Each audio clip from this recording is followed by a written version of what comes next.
से संघर्ष शुरू हुआ और कैसे राजनीति में आना हो, क्योंकि आप तो डॉक्टर थे और फिर आप राजनीति में आते हैं और फिर अपने समाज के लिए संघर्ष करते हैं, कैसे जर्नी ये स्टार्ट हुई? मेरे पिताजी सूबेदार में थे।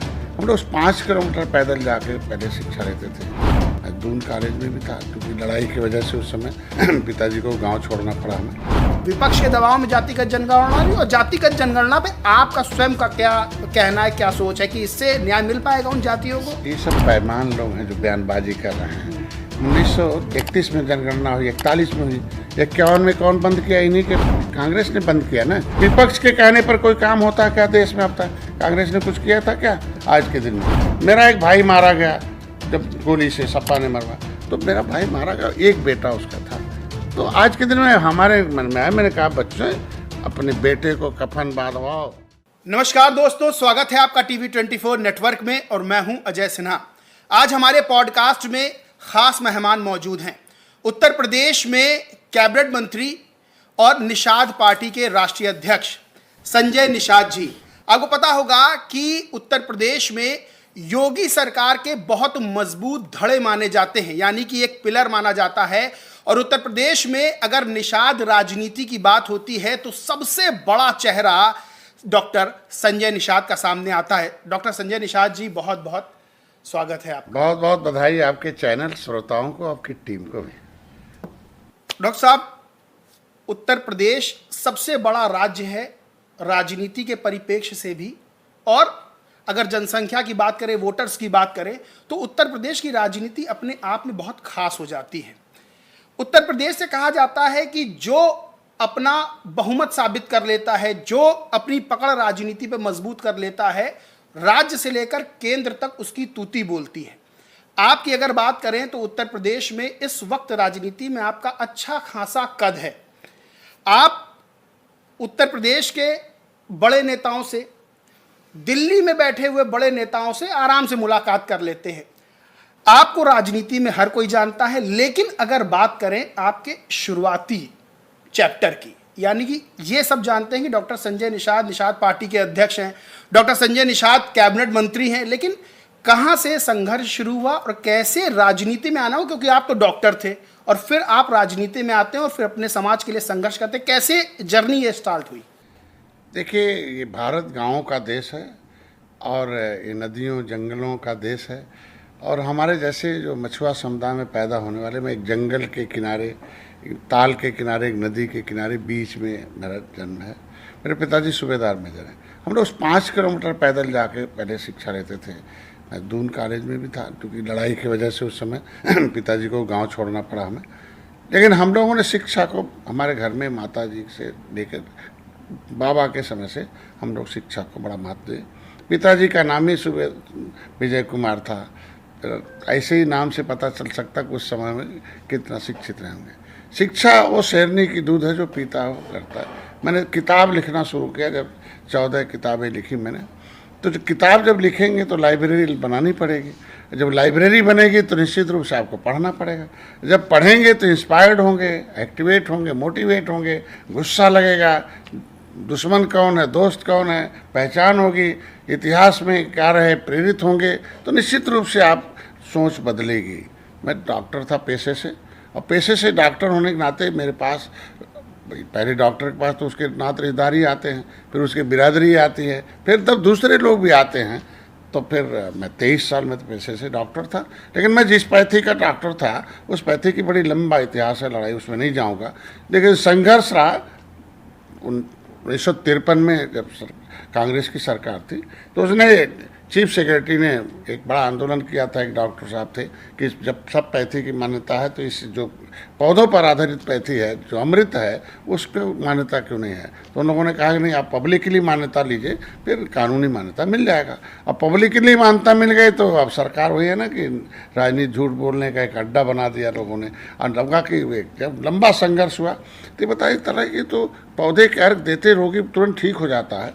इतनी अच्छी पैथी को कानून से मान्यता नहीं मिली है। उस समय सपा बसपा कांग्रेस की सरकार हुआ करती थी, पूरी फाइल लेके सुप्रीम कोर्ट का आर्डर, तमाम विज्ञान मैंने पूरे रिसर्च पेपर जो है डॉक्टर रमाशंकर ने डॉक्टर मैटी रिसर्च सेंटर खोल रखा था, उसमें फिर मैंने all India doctor Maiti research centre मैंने गोरखपुर में स्थापित की, 4 अंतर्राष्ट्रीय कॉन्फ्रेंस स्थापित की, पूरे दुनिया के और डॉक्टरों को बुलाया, लेकिन भारत इस राजनीति में जू नहीं रंग रहा। तो मैं जब चलते रहा तो पता चला कि लोगों ने कहा कि ये करो वो करो, मैं नाम नहीं लूँगा नेताओं का, लेकिन पता चला कि यहाँ तो नेता ही अधीन है राजनीति के। वो जनता का सेवा क्या कर सकता है? वो तो डर के मारे अपने मुख्यमंत्री नहीं बोल पा रहा, आवाज़ ही नहीं निकल पा रही है, तो जनता की कैसे आवाज़ पहुँचाएगा जब इतने हम लोग इतनी अच्छी बातों। तो मैंने कहा कि जब लोग आओ भाई राजनीति में। दुर्भाग्यवश उस समय एक है जमुना निषाद हमारे रिश्तेदार हुआ करते थे और बसपा में बहुत 19 वर्षों तक संघर्ष किया। बहुत हम लोगों ने, पिताजी चंदा लगा के पहुँचाते थे, लड़ाते थे हमारे समाज के लोग, लेकिन दुर्भाग्य एक लड़की की इज्जत बचाने में गए और फिर वो अभी पहुँचे नहीं थे, गोली चल गई, मर गए, अब उल्टा ही उनके 302 मुस्लिम बना दिया। और फिर पता चला कि बहुत 19 वर्षों बाद तो उन्होंने जीते थे, फिर मंत्री थे, फिर जेल चले गए, जेल बहुत लंबे समय तक छूटे, फिर संदिग्ध मौत हो गई। पता चला कि ये हुआ कि सारे नेता ही मारे जा रहे हैं, महेंद्र सिंह राजपूत, धनीराम वर्मा, रघुवर दयाल वर्मा, मनोहर लाल, जयपाल कश्यप, सूर्यबिंद, लेकिन एक नेता नहीं मारा गया, कांशी राम जी। तो पता चला कि क्यों नहीं मारे गए, तो पता चला उन्होंने तो एक वैचारिक सेना बनाई और सेना बनाया। मुलायम सिंह नहीं मारे गए, उन्होंने एक वैचारिक सेना बनाई। अब बिना सेना के सारे नेता मारे गए तो बेहुआ की सेना। तो पता चला कि क्यों ऐसा है, पता चला कि जो सेना है निषादों की वो विचारधारा की गुलाम है। ये तो अंग्रेज़ों को मारने वाली है, मुगलों को मौत के घाट उतारने वाली है, भगवान राम को पार उतारने वाली है, और अपनी मझधार में घूम रहे हैं गरीबी, लाचारी, बेकारी से। पता चला न जमीन है जायदाद है, तो लिखना शुरू किया। पता चला कि भाई तब सड़क तो था नहीं, था कितने कि इतिहास से प्रेरणा मिलती है, प्रेरणा से जागृति होती है, जागृति से सोच विकसित होती है, सोच से संगठन बनता है, संगठन में शक्ति होती है, और शक्ति होते ही सत्ता में परिवर्तन होता है। आपने जाति जनगणना की भी बात कही, आपने बताया कि आपका जो समाज है वो लगभग 18% है, लेकिन नेतृत्व उतना नहीं बन पाया उसका।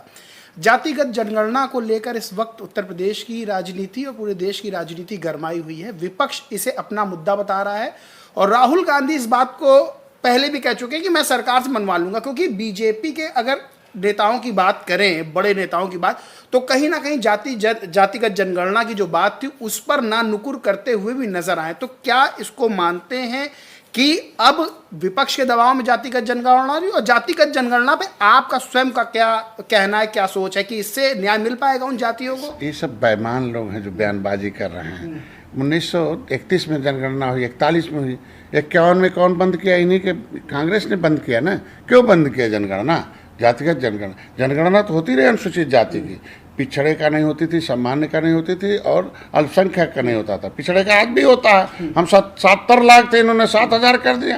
कांग्रेस का तो हक नहीं बनता बोलने का, उन्होंने तो बहुत धोखा दिया है इन जातियों के साथ। ही पाइपलाइन में है, रोड पर है, पॉलीथीन में, जिन्होंने देश को आज़ाद कराया। अभी जाइए ठेला लेके खड़े होंगे कहीं, बेचारे अगरिया लोहा पीट रहे होंगे ना सड़क के किनारे, खाना बदोश टाइप जिंदगी जी रहे, उनके चिन्ह है राणा प्रताप का। पूछिए कि भाई ये कौन सा चिन्ह है, तो कहता साहब हमारे पुरखों ने राणा प्रताप को हथियार बना दिया था और तुर्कों ने, मुगलों ने हमें उजाड़ दिया, मैं हम लोग देश को आज़ाद कराने वाले। ऐसी जातियों को कहाँ गिना जाएगा? कभी मुँह से निकाले न कांग्रेस कि इन जातियों को पहले अनुसूचित जनजाति, इनकी विसंगति दूर हो जाए है। और विपक्ष के कहने पर कोई काम होता है क्या देश में? अब तक कांग्रेस ने कुछ किया था क्या आज के दिन में? ये लोग चाहते हैं जनगणना न हो, क्योंकि जब चिल्लाएंगे हमारे वजह से मोदी कर रहे हैं, तो बाद में मोदी कहेंगे अरे यार कांग्रेस के कहने से क्यों कर रहे हैं। ये चिल्ल इसलिए मचा है कि जनगणना हो जाएगा तो पता चल जाएगा सपा को बसपा को कि कितना हिस्सा खाए हैं सबका। सामाजिक न्याय समिति तो खाली कॉमन रिपोर्ट दे दिया कि हम अपनी संख्या से 100 गुना ज़्यादा नौकरी में, लेदरमैन और मिल्कमैन, लेकिन ये पक्का पहुँच जाएगा कितना IAS बने, कितना PCS बने, कितना अधिकारी कर्मचारी हैं। और बाकी जाति की भजन गा रही है ननकू राम बनकर गाँव में, उनका हिस्सा कहाँ गया? तब इनको लुटेरा घोषित कर देगी जातियाँ, कहेंगी सब लोग वोट लेकर हमारा हिस्सा लूटे हैं। मोदी जी को बधाई देता हूं कि कम से कम गरीबों के साथ खड़े हैं जिनका हिस्सा लूटा गया है। सपा को तो और नहीं बोलने का हक है, क्योंकि इन्हें तो हम तो जनगणना की बात कर रहे हैं, गोली क्यों मार दिया? हाँ, उसी समय करते। इन लोगों के सहयोग से तो कांग्रेस की सरकार चल रही थी, क्यों नहीं कराया 70 साल से जनगणना? करा देते। हम कहते जहाँ इनकी सरकारें थी वहाँ करा देते। अब दबाव बनाते भाई कभी कि भाई कांग्रेस जनगणना कराओ तब सरकार चलेगी, गिरा दूंगा। यहाँ तो मोदी की पूर्ण बहुमत की सरकार है, न तो उनके जरूरत है इनके जरूरत है। जिसकी जरूरत है, एनडीए की जो घटक हैं वो सारे लोग मोदी के साथ हैं, कोई फैसला लें। आप समझ सकते हैं ना। हमारे लोगों ने कभी नहीं प्रेशर दिया कि जनगणना कराओ। भाई मोदी हैं, अभिभावक हैं, अभिभावक बेईमान नहीं होना चाहिए। अंग्रेज आए, मुगल आए, सब बेईमान थे। तलवार रख के गर्दन धर्म बदल दिया, तोप लगा के बदल दिया, झूठ बोलकर कांग्रेस 70 साल राज करती है। कैसा अभिभावक है ये? जितनी संख्या भारी हाथी का है। जब तक भाई देखिए मीडिया नहीं थी तब तक वो दलित की बेटी थी, मीडिया नहीं था तो पिछड़े के बेटे थे, पिछड़े के नेता थे। और जब मीडिया आ गई तो पता चला वो तो दौलत वाले हैं, आए परिवार वाले हैं, ऐसे में सैफई वाले हैं तो साफ हो गए। वो गाजियाबाद वाले हैं तो देखो कैसे गाजा बाजा चल रहा है, कहीं कुछ। आज के दिन में जनगणना से सभी जातियों का फायदा होगा।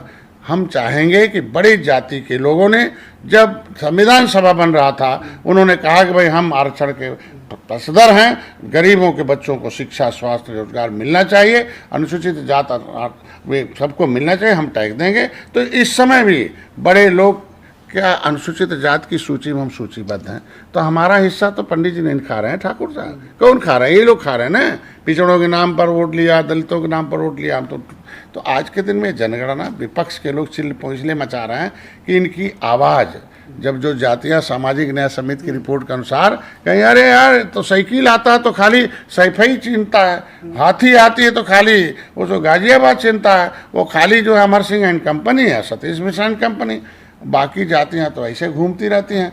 तब इनकी आवाज़ बंद कर दिया, क्या सत्ता से हटाओ, फेंको इन लोगों को, फेंक दिया, झंडा फेंक दिया, ये भी फेंका गया। तो जब पंजा, हाथी, साइकिल से सब जाति मिलकर मोदी के साथ आ गए कि मोदी ही इनको हटाएंगे, मोदी को लाएंगे, अपना काम कराएंगे, तो जब ये सत्ता से हट गए तब इनको जाति नज़र आ रही है, तब निषाद नज़र आते हैं, तब तेली, बड़ई, लोहार, कहार, पाल, जो है भर, राजभर, प्रजापति सब नज़र आ रहे हैं कि हमारे लोग हैं। ये पीढ़ी मतलब पीड़ित, दुखी, अपमानित जातियों सब मोदी के साथ खड़े हैं। ये मामला है, ये नाम नाटक है पीडीए का। अगर इनको देना होता तो निषाद का बेटे को भी एक आरक्षण छीना नहीं जाता देते, उनको गुमराह नहीं करते। कोर्ट ने ऑर्डर किया, हाई कोर्ट ने, कि निषाद या पिछड़ी जातियों के साथ ये धोखा मत करें, छोटे जो सरकारें हैं ये धोखा देना बंद कर दें। ये मामला केंद्र सरकार से है। तो अगर मेरा मामला केंद्र सरकार में गया, आरजीआई ने लिख दिया कि केवट मल्ला मझवार हैं, तो सपा को तब ईमानदार मानेंगे कि जब वो कहेगी नहीं निषादों की गिनती, मछुआरों की गिनती 80 में होनी चाहिए, हैं भर की राजभर की गिनती 80 में होनी चाहिए, प्रजापति की गिनती 80 में होनी चाहिए, शिल्पकार में, यहाँ मझवार में, हाँ वहाँ तरमाली पासी में, यहाँ तुरैया में हमारी जातियों का मूल जाति है। चूँकि उत्तराखंड में एक आदेश हुआ है कि शिल्पकार जाति नहीं जातियों का समूह है, तो ऐसे में जो समर्थन करे तब माना जाएगा इन जातियों के साथ, अन्याय नहीं है। और नहीं तो मैं तो मोदी जी से ही कहूँगा, अपील करूँगा कि टेक्नोलॉजी का उपयोग करें, नहीं तो ये लोग बेईमान हैं, यही संख्या में अधिक हैं, 4 पाइप जाकर अपनी संख्या बढ़ा देंगे, हमारी घटा देंगे, और नतीजा होगा इसको आधार कार्ड से जोड़ा जाए, हाई टेक्नोलॉजी का इस्तेमाल करके सभी जातियों के दरवाजे पर जाए। अच्छा डॉक्टर साहब, जब हम जातिगत जनगणना की बात करते हैं तो मूल भावना जो इसकी सामने आती है वो ये है कि जिसको हिस्सेदारी नहीं मिल पा रही है, संख्या बल में ज़्यादा हिस्सेदारी नहीं मिल पा रही है, यानी जिसकी जितनी संख्या भारी उसकी उतनी हिस्सेदारी, ये सामने लाइन आ जाती है। उत्तर प्रदेश की राजनीति पे हम बात करेंगे, अभी आएंगे। अब हम चलते हैं बिहार की राजनीति में। बिहार में इस साल होना है चुनाव, और ये जो जातिगत जनगणना की बात कही गई है, और बिहार में अगर हम देखें तो 2 मेन जातियां हैं, उन जातियों से ही मुख्यमंत्री बन रहा है। अगर हम 2 दशक की राजनीति उठा के देखें तो आपका बिहार चुनाव को लेकर क्या सोचना हो, आप किस तरह से बिहार चुनाव की तैयारी कर रहे हैं, एक बात। और दूसरी बात यह कि जिस तरह से बिहार में बहुत सी राजनीतियां अभी भी सिर्फ वोटर के तौर पर काम आ रही हैं, यानी कि पर्दे के पीछे राजनीति में कभी मेन मंच पे नहीं आई है, इसको लेकर आप क्या सोचते हैं? देखिए, आदमी 6 महीने बाद भूल जाता है। तो ये बताओ 1931 की जनगणना में हमारी जाति 18% है, एक में गिना गया था केवट मल्ला, बिंद कश्यप का। ये तो अंग्रेजों से लड़ने में आते ऊपर ना। अब मिल्कमैन अपनी गिनती 1 में करा लिया, क्योंकि उन्हीं के लोग गिनना था, सब यादव हो गए भाई। अहिर अलग गिनते, ग्वाल अलग गिनते, ढड़ोर अलग गिनते, बोलिए मैं यदुवंशी अलग गिनते, तब न माना जाता ईमानदार आप लोगों को। हैं कुर्म वो बेचारे जो एग्रीकल्चर मैन है वो भी अपनी गिनती के लिए मल्ल को, कुर्मी को, पटेल को एक में गिन लिया। और हमारे निषाद हैं केवट, मल्ला, माझी, मझवार, परपट जो है, रोया जो है, नोनिया, ये सब बिहार की उपजाति हैं, अलग अलग गिन दिया, दशमलव में कोड इलाट कर दिया। अब बताओ ये क्या है? इसलिए कि आप ये न इकट्ठा हो कि पता चल जाए कि ये हमारी संख्या देगा। मोदी को धन्यवाद दूंगा कि जातियां अब वो पिछड़ी के नाम पर नेता बन जाते दोनों, अपनी संख्या तो बढ़ा लिया, गिन के कह दिया नहीं, अपने लोगों को बता दे भैया हमारी संख्या अधिक है, हमें मुख्यमंत्री बनना चाहिए, और बाकी का भूजा बना दिया। तो इस जनगणना में कम्युनिटी वार होना, इसीलिए मैं कह रहा हूँ मझवार जब गिना जाएगा तो केवट, मल्ला, बिंद, कश्यप कहाँ मझवार में गिने जाएंगे, तो रहा जब संवैधानिक अनुसार जनगणना होगी तो वो हमारी संख्या ऑटोमेटिकली अधिक आ जाएगी। तो लोग कहेंगे मोदी जी अरे यार निषादों की संख्या बहुत अधिक है, अब अवसर जो है यादव जी बंद कर दो, जो है क्या नाम है का नीतीश जी का बहुत हो गया, बूढ़े हो गए बेचारे हैं, अब निषादों को भी आगे करो, इनकी संख्या बहुत अधिक है, राजभर को आगे करो। मैं कह रहा हूँ हम कह रहे हैं कि हम देश को आज़ाद कराने वाली जातियाँ हैं, हम उजड़े हुए क्या आज भी उजाड़ेंगे क्या? आपको हमने वोट दे दिया, उजाड़ने का हक है क्या? आपका काम था, आपने गार्जियन है, बेईमान उसे कहते हैं कि जो कहे और काम उल्टा करे। ये लोग धोखेबाज लोग हैं। आपको अवसर मिला है देश को आज़ाद करने में, जातियों को सम्मान दें। तो ये इस जनगणना का दूध पानी हो जाएगा, अपने आप पता चल जाएगा। जब आर्थिक गणना होगी वो आर्थिक भी आएगा, कितना आईएएस बनाए भैया लालू जी ने, कितना बनाया नीतीश जी ने, तो दोनों पता चल जाएगा। तो लोग चिल्लाएंगे मोदी जी जो जातियाँ छूटी हैं उनका वो कुछ करिए, तो आ जाएगा, निश्चित रूप से आएगा।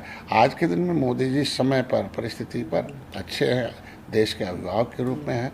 अब क्योंकि देश में जातियों का अभिभावक हैं, तो हर जाति के अभिभावक के रूप में उनका निर्णय लेना, उनको अवसर देना, उन्हें सुरक्षा देना, समृद्धि देना, ये तो काम है। जब आदेश करेंगे तब ये लोग क्या कह रहे हैं बिहार का चुनाव हो रहा है इसलिए चुनाव में, अरे यार वो तो होना ही था, तुम तो कह रहे थे करेंगे ही नहीं करेंगे, अब कर दिया तो अब चुनाव से देख रहे हो, अब कह रहे हो हमारे कहने से कर दिया है, वो कह रहे हमारे, अरे यार तुम्हारे विपक्ष के करने से कुछ काम होता है क्या? बिहार चुनाव में आप तैयारी कर रहे हैं? अरे निषाद की संख्या, हम तो political God father of fisherman की उपाधि हमें इसलिए दिया है कि पूरे देश के निषादों का नेतृत्व।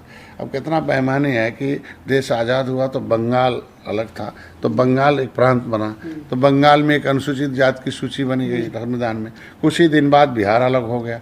तो जब बिहार अलग हुआ तो बंगाल की अनुसूचित जाति की सीट आई नहीं कि वो पन्ने में फाड़ के फेंक दिया, दूसरा सूची बना दिया, निषादों गायब कर दिया, वहाँ केवट, मल्ला, बिंद जो है अनुसूचित में है। कितना बेईमानी होता है भाई। उत्तराखंड अलग हुआ तो उत्तर प्रदेश की सूची, जो हम लोग नेता आगे राजनीति में, तो उत्तर प्रदेश की सूची उत्तराखंड में वही है जो उत्तर प्रदेश की है, तो बंगाल की सूची क्यों बदल दी गई है? तो ये अन्याय है। तो उस अन्याय के खिलाफ लड़ने के लिए वहाँ हम जाऊँगा, निषादों को खड़ा करूँगा, और हैं काम कर रहे हैं, बहुत जल्दी हम लोग जाने वाले हैं, पूरी टीम लगी है, प्रभारी नियुक्त है, हम लोग थोड़ा सा अंडरग्राउंड काम करते हैं। बीजेपी से कोई बात हुई है? बीजेपी से मिल गई चुनाव लड़ने? बीजेपी के लिए मैं देखो, मैं चुनाव लड़ा था मध्य प्रदेश में पहली बार, तब मैं बीजेपी के साथ नहीं था, बीजेपी हार गई। मैं 27 सीट चुनाव लड़ा था, 4-4, 5-5, 6-6 हज़ार, 10-10 हज़ार वोट पाया, 1,500 वोट से हार गए। बाद में बीजेपी की सरकार बनी, फिर मैं बीजेपी के साथ आया, देखो मध्य प्रदेश भी गया, टीम खड़ा। मैं जीत चाहता हूँ, क्योंकि देखो मोदी ही 10% आरक्षण में अपर कास्ट को दिया,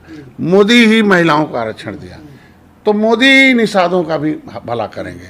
इसलिए मैं मोदी की जीत चाहता हूँ, मैं भाजपा को जीत करके मैं अपनी समस्याओं का समाधान चाहता हूँ। तो जीत मैंने दिया, मध्य प्रदेश में दिया, मैं राजस्थान गया वहाँ दिया, मैंने हरियाणा दिया जाके, दिल्ली में दिया, मैंने उत्तराखंड में जाके दिया, मैंने छत्तीसगढ़ में दिया जाकर। मेरी सेना है वहाँ, हमने कहा मत लड़ो भाई, ये राष्ट्रीय मुद्दा है निषादों का। जिस तरीके से लेदरमैन का राष्ट्रीय मुद्दा हल हो गया, उन्होंने अपने समस्याओं के नेशनल लेवल पर एक हो गए, उससे तुम भी एक हो जाओ, झंडा टोपी उठाओ, नारा लगाओ, मौका मिलेगा तो लड़ना। निश्चित रूप से कुछ सीटें लड़ेंगे, कुछ हम तो कहते हैं कि भाजपा जहाँ न जीती हो हमें दे देना, हमारा इतिहास रहा हो उसको जीत के दिखाने के लिए, तो वहाँ भी जो न जीते हो हमें दे देंगे, हम जीत के दिखा देंगे।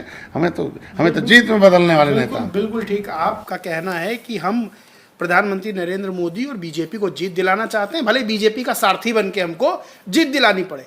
अब ये सवाल बिहार के परिप्रेक्ष्य में, सरकार सुख देती है, सरकार से ही समस्या समाधान होता है। ये तो बेईमान लोग दुख देते हैं, ये समाधान हमारा उलझाते हैं, तो समाधान ही सोना है, इसलिए सरकार बनाओ, समाधान कराओ। डॉक्टर साहब, ये सवाल क्यों खड़ा होता है बिहार के चुनाव में, क्योंकि सबसे पास में बिहार के चुनाव है। अगर हम उत्तर प्रदेश की बात करें तो कभी कभी आपकी नाराजगी बीजेपी पर देखने को मिलती है और इस तरह के बयान सामने आते हैं कि लगता है कि बीजेपी से आप कहीं ना कहीं जो है वो नाराज हैं। अब मैं कुछ बयान का जिक्र करूंगा। बच्चा जब नहीं रोएगा तो दूध पाएगा क्या? गोद में बैठा रहता है, उसको तो चिल्लाना तो पड़ेगा है ना। दूध चाहिए, माँ ही पैदा करती है। फिर भी जब तक वो रोएगा नहीं तो कहते अरे यार होश में, अरे यार मेरा बच्चा जल्दी दूध पिलाओ, तो दूध पाता बिना चिल्लाए तो कोई मिलता नहीं है। और मित्र होने के नाते सही बात बताना, नहीं बताना बड़ा बड़ा पाप हो जाएगा ना। तो हम पाप करने थोड़ी आए, हम तो पावर में लाने के लिए लाए ना। तो हम क्यों गलत, हम तो सही बात भाजपा से कराएंगे कि जो तमाम विभीषण हैं, तमाम जो है इसमें बैठे लोग हैं, वो नाव में छेदा करें, डुबा रहे हैं, अरे उन्हें उठा के फेंको, नाव हम पार करेंगे। निषाद जिस नाव में रहता है डूबने देता है क्या? 2018 में 19 में सपा बसपा एक हो गई थी, जीत दिया ऐतिहासिक। लेकिन ये जो वो सपा बसपा कांग्रेस से आने वाले जो भाजपा में है ना, वो बड़े प्रेम से आते हैं, आस्तीन के सांप हैं, वो डस लिया भाजपा को। ठेकेदार थे कि सब निषाद वोट दे देंगे बिना आरक्षण के, हम लोग दिला देंगे, पौआ झुआ पर पौआ वोट है, पौआ पिला देंगे, वोट मिल जाएगा। तो ये क्या है, कहाँ गए निषाद में? ठेकेदार लोग कहाँ गए? आज के दिन में जहाँ जहाँ ड्यूटी लगाई थी हमारी, सब जितवाए मैंने, आपने देखा होगा इतिहास। तो ईमानदारी से काम किया। आप बता भी रहे हैं कि भाई हम मोदी जी को और बीजेपी को जिताना चाहते हैं। अब दो बयान हैं आपके। गोरखपुर में संजय निषाद बोले भाजपा की नाव डूब रही है, छेद करने वाले विभीषण को हटाना होगा। एक और दूसरा बयान है बीजेपी हमें ना तो सीट दे रही है ना ही सिंबल। ऐसा बयान क्या जरूरत हो जाती है कि जब इतना अच्छा सब चल रहा है तो कहीं ना कहीं ये बयान देने का कुछ तो दिल में ऐसा आपके यही लोग है ना कि डॉक्टर संजय क्या जरूरत है, तो आखिर 43 सीट हार गए ना। हम तो कह रहे हैं आखिर गोरखपुर में हम जब गए, योगी जी जब रहते थे तो 1-1.5 लाख वोट से जीतते थे, लेकिन जब मैं गया 2019 में उनके साथ तो 3.5 लाख वोट से जितवाया। लेकिन जब देखो पिछले साल, अभी इस बार 1 लाख हो गया, कहाँ गया 2.5 लाख मेरा वोट? तो 2.5 लाख वोट खा रहे हैं ना वो विभीषण ही तो खा रहे हैं बैठकर, हैं निषादों को बुला रहे हैं कि आरक्षण नहीं तो वोट नहीं। अरे यार आरक्षण सिस्टम, विसंगति सिस्टम से दूर होगी ना, मोदी करेंगे ना। अब भाजपा में रह के कुंभ लगाएंगे और कुंभ लगा कहेंगे निषाद भाई अपने तो चुप रहेंगे, दूसरे से बुलवाएंगे, आरक्षण नहीं तो वोट नहीं तो वोट देगा भाई। बोलिए रहेंगे भाजपा में, कहेंगे दूसरा का बटन दबाओ, डॉक्टरवा साथ में है। अब ऐसे कहते हैं अरे डॉक्टरवा जिधर रहे उधर मत देना। अब हम डॉक्टर साहब को मोदी योगी गले लगाए, भाई भगवान राम ने निषाद राज को गले लगाया। बीजेपी में आला कमान ऐसे नेताओं को देख नहीं रहा है? अरे देख रहा है, विश्वास तो करना पड़ता है ना। अब विश्वास, एक बार विश्वासघात हो गया, अब भाजपा सतर्क हो रही है। बयान दिया, देखे कैसे उपचुनाव जीत गए हम लोग, बात समझ गए किस तरह ऐतिहासिक जीत हुई। देखो माहौल फिट खड़ा हो गया, अभी देख लो कितना बढ़िया माहौल है, आराम से। लोकसभा चुनाव जो बीजेपी हारी यहाँ पर 43 सीटें इंडिया गठबंधन ले गया, तो इसके पीछे विभीषण जो बीजेपी में है उनकी वजह से हारी। जो तमाम जातियों के नेता आए थे, एक बार भी काम नहीं करने गए नीचे कि ये अखिलेश जी झूठ बोल रहे हैं, ये समाजवादी पार्टी मोदी जी का जो वीडियो है कट करके चला रही है, ये जो है माननीय जो है गृह मंत्री का वीडियो गलत चल रहा है, ये सब गलत नहीं, ये है मोदी जी ने कहा कांग्रेस ने आरक्षण विरोधी है, अब मोदी को साबित। तो ये कौन कहने जाएगा अपनी बिरादरी में? यही लोग तो कहने जाएंगे, साधन संसाधन तो इन्हीं के पास है ना। यही लोग तो ठेका लिए थे कि हम यहाँ प्रभारी हमें, तो ये सब क्या हुआ? इसी की वजह से हो गया कि वो झूठ बोलकर आपका वोट लेके जा रहा है। तो झूठ बोल के अगर वोट लेके जा रहा है तो कौन सी सेना बनाए हो? हम तो निषाद पार्टी जहाँ सेना रही, देखो सब जितवाए। आज के दिन में निश्चित रूप से भारतीय जनता पार्टी सीट नहीं मिलेगा, चुनाव लड़ने के लिए पार्टी बनती है, तो चाहे हम जीते चाहे भाजपा जीते, इससे क्या मतलब? आखिर मान लीजिए विनोद बिंद को लेके गए, विनोद बिंद हमारे सिंबल से लड़ जाते तो क्या नुकसान था? जीत जाते। अब क्या नुकसान हो गया? बनारस के चारों तरफ सीट भाई हो गया ना, गलत मैसेज चला। यही जो लेके गए यही उल्टा उधर बोल दिया। हम तो भाई समर्थन के प्रचार किए, अब उल्टा बोल दिया, देखो भाजपा खा रही है, भाजपा खा रही है, देखो निषाद पार्टी। अब वही जो उनके बैठे लोग हैं भाजपा के ही तंत्र का प्रयोग करके भाजपा को नुकसान पहुंचाना गलत है। मित्रता सही होनी चाहिए। भगवान राम को जैसे गले मिले पार किया, रावण राज खत्म हुआ, तो इस युग में निषाद राज के वंशज डॉक्टर संजय को मोदी योगी गले लगाएं। मैं चाहता हूं सब रावण खत्म हो जाए, अब फिर से विजय हो, फिर से योगी जी बैठें और फिर जहाँ जहाँ चुनाव हो फिर से जीते। और पूरा ऐतिहासिक हो, चूँकि अर्थव्यवस्था के लिए मैं आया हूँ। अर्थव्यवस्था खत्म थी, मोदी जी आए ना, चौथे 5वें नंबर पर, चौथे हो गए, अब तीसरे नंबर पर आ रहा। और समय आएगा तो 1 नंबर पर जाए। उत्तर प्रदेश की अर्थव्यवस्था कहाँ चौपट थी, देखो दूसरे नंबर पर आए ना। जिस प्रदेश की अर्थव्यवस्था ही नहीं हुआ है वो कहाँ जाएगा। इसलिए मोदी योगी को मैं इसलिए पसंद करता हूँ। अर्थव्यवस्था तो सारी व्यवस्था, अर्थव्यवस्था तो समस्या का समाधान।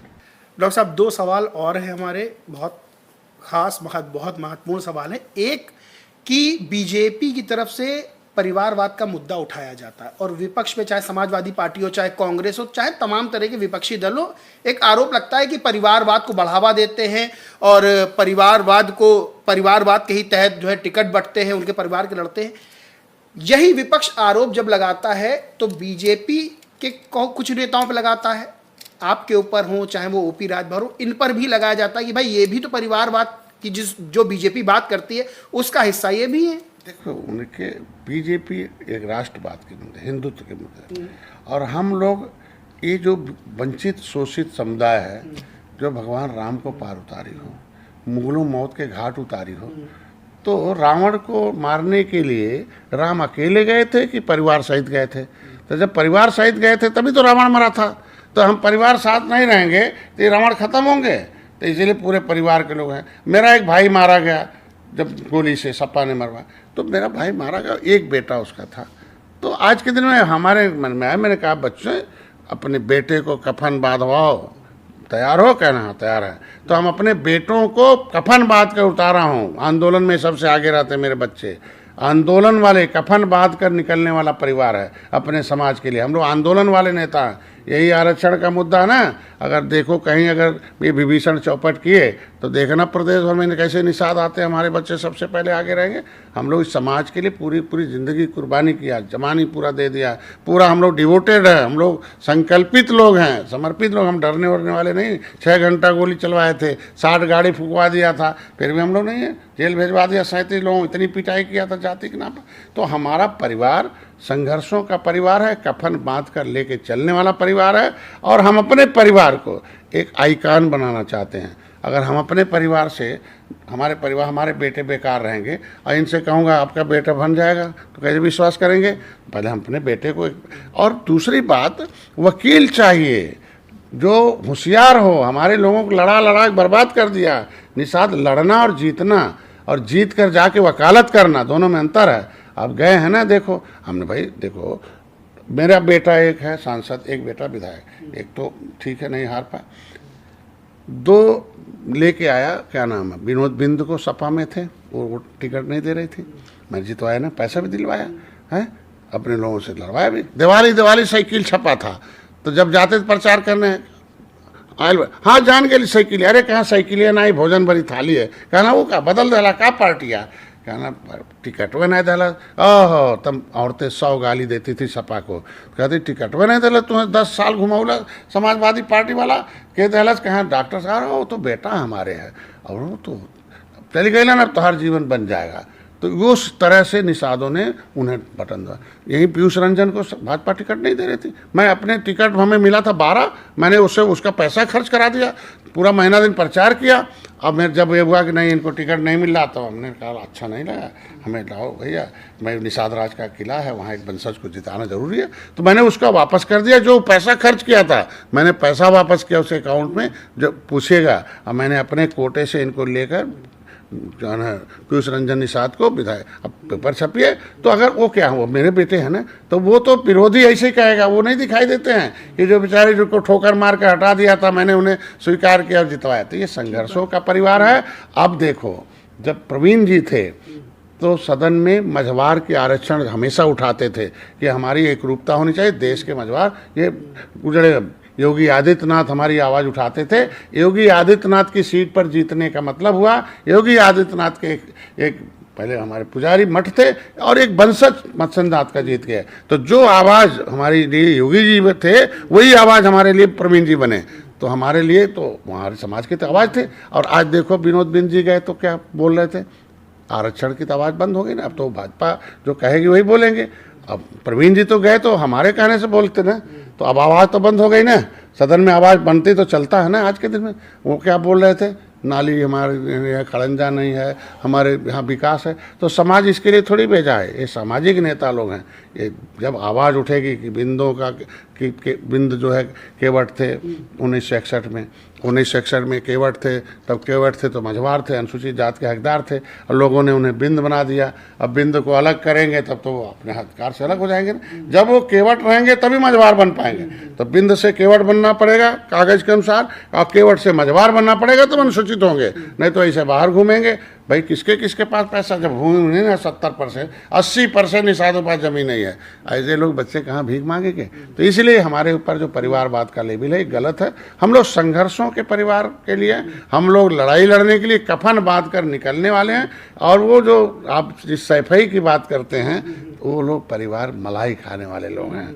आराम से पूरी दुनिया सबका हिस्सा खा के अपने घर को बढ़ाने वाले हैं। आज के दिन में देख लो ना, आखिर क्या है, दूसरे लोग भी तो हो सकते थे, खाली उन्हीं के यहाँ है। सब तो हार जाते हैं, वो 5 जीत जाते हैं। कैसे जीत जाते हैं भैया, वो 5 पांडव लोग हैं। तो यहाँ डॉक्टर साहब 2027 को लेकर क्या तैयारियां हैं उत्तर प्रदेश में, क्योंकि आप बड़े नेता हैं, कैबिनेट मंत्री बन गए हैं। अब बात यह है कि जब जब दलितों को, पिछड़ों को न्याय दिलाने की बात होती है तो सिर्फ बीजेपी से ही क्यों वाली बात आती कि एक उत्तर प्रदेश राज्य में एक मुख्यमंत्री हैं, 2 उप मुख्यमंत्री हैं, दोनों तीनों ही बीजेपी से हैं। भाई आप भी तो हैं। देखो आज के दिन में जो पार्टी निर्णय लेती, नेता से कुछ होता नहीं है। नेता एक मेंबर होता है और एक समर्थक होता है, आवाज़ होता है, लेकिन निर्णय तो पार्टी लेती है ना। दलित तो 1 दर्जन नेता थे ना, 133 सांसद अनुसूचित जात के जीत के जाते थे, तो भी उनके सर पर टोकरी थी। लेकिन नौकरी तो तब आरक्षण लागू हुआ ना, तब जो उनका संविधान में लगा, जब वो उनकी पार्टी गई नीले रंग की, जब उनके राज्यसभा में गए, उनके लोग गए, एक विचारधारा गया, तो विचारधारा आ गई, तब जाके उनकी धारा सही हुई और उनका हिस्सा मिला। यादव भाई देखो, पहले राम नरेश यादव जैसे मुख्यमंत्री थे, तो यादव कहाँ थे भाई। लेकिन जब मुलायम सिंह यादव आए तो उस समुदाय का एक सिस्टम में बढ़ गया। तो निषाद नेता बहुत हो जाए, मुख्यमंत्री बनने से क्या होता। जब ये पार्टी सत्ता में आए, हमारे कहने से, मेरे भाई अभी क्या पूर्ण बहुमत की सरकार है, हम बनवा रहे, तो पार्टी से नीति बनती है। तो निषाद पार्टी एक पार्टी है और आज भारतीय जनता पार्टी के साथ है, तो सम्मान बड़ी चीज़ होती है।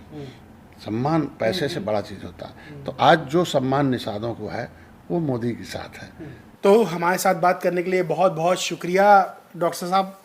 तो ये थे हमारे साथ डॉक्टर संजय निषाद जी, और जिन्होंने बताया कि एक राजनीति में लक्ष्य है, वो है प्रधानमंत्री नरेंद्र मोदी और बीजेपी को जिताना।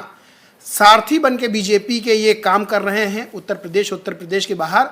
और सबसे बड़ी चीज़ ये है कि इन्होंने 2 बड़ी ख़ास चीज़ें बताई। एक तो अपने समाज को लेकर कि किस तरह उस समाज के अंदर आत्मसम्मान पैदा किया, उस समाज को बताया कि किस तरह से सही दिशा में आगे बढ़ना है। विचार, शिक्षा ये बेहद ज़रूरी है। वहीं दूसरी चीज़ ये है कि हमारे अभी हमने अपने विभाग के द्वारा पहली बार 70 साल में मछुआ कल्याण कोष की स्थापना हुई। उसमें पहला नियम बना कि जो निषाद का बेटा हो गया, पहले लिख दिया जो मछली मारे हुए मछुआरा है, लेकिन फिर बदल गया, नहीं अरे यार राजस्व संहिता में ऐसा कैसे हो सकता है, जो निषाद राज का वंशज हो मछुआरा है। तो ऐसे लोगों के लिए हाई स्कूल में 10,000, इंटर में 20,000, BA में 30,000 और उससे ऊपर है 50,000 रुपये हम देके अनुदान उनको, 2 लाख से कम जिनका, अभी वो मुख्यमंत्री जी ने 3 लाख कर दिया है, 3 लाख से कम जिसका आय होगा उसे पढ़ने की हम अनुदान दे रहे हैं। इनके लिए इलाज के लिए आयुष्मान भारत कार्ड नहीं है, ये दर्द है ना, हम डॉक्टर रहे हैं तो कहीं नहीं, तो जाके जहाँ आयुष्मान भारत कार्ड का इलाज होता है अस्पताल में, शौक बढ़िया इलाज करा, 7 दिन भर्ती हो जाए, 5 लाख रुपए उनके लिए मैंने। महिला उनकी बेटी की शादी के लिए इधर उधर दौड़ रहे थे, मैं 3 लाख अगर आया है तो 1 लाख रुपया उनको मिल जाएगा है। आज के दिन में महिलाओं के सशक्ति, निषाद राज की माता जी का नाम माता सुकेता था, कोई जानता ही नहीं था। तो माता सुकेता निषाद के नाम से मैंने एक योजना चला दी महिलाओं के सशक्तिकरण के लिए। अभी केज कल्चर है, नहीं है, बड़े बड़े जलाशय जो है ठेकेदार लोग लिए, लेकिन उसमें 10% रिजर्व है, उसमें हमने गरीबों के लिए दे दिया। 1,80,000 मैंने केज कल्चर करा, वो फ्री में अपना मछली पाल रही है, व्यवसाय कर रही है। ऐसे में पहली बार है कि पट्टे धारक पैसा कमा सरकार को देता था, लेकिन अभी हमारी सरकार ने हमने 3,20,000 हर 5 एकड़ पर दिया है। उनके लिए फ्री का बीमा है, निषाद राजबोट योजना है, प्रधानमंत्री ने फ्री में केसीसी कर दिया।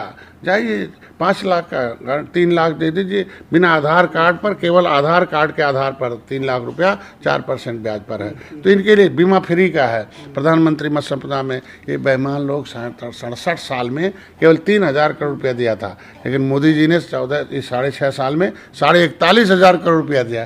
क्या मैं ये धीरे धीरे होता है। तो इसमें यह है कि अपलिफ्टिंग हो रहा, लेकिन शिक्षा रहेगा तो बढ़ेंगे। इसलिए मैंने शिक्षा के लिए मैंने कहा कि इसके लिए लोग प्रचार करें और अपने कहीं भ्रष्टाचारी नहीं जाना है। मोबाइल में ऐप डाउनलोड करें, मत्स्य विभाग उत्तर प्रदेश शिक्षा सहायता, मत्स्य विभाग जो है उत्तर प्रदेश चिकित्सा सहायता, मत्स्य विभाग उत्तर प्रदेश वैवाहिक सहायता, है मत्स्य फ्री बीमा, सामूहिक बीमा आ जाएगा। खट्टे फार्म भरो, हमारे पास मैसेज कर दो।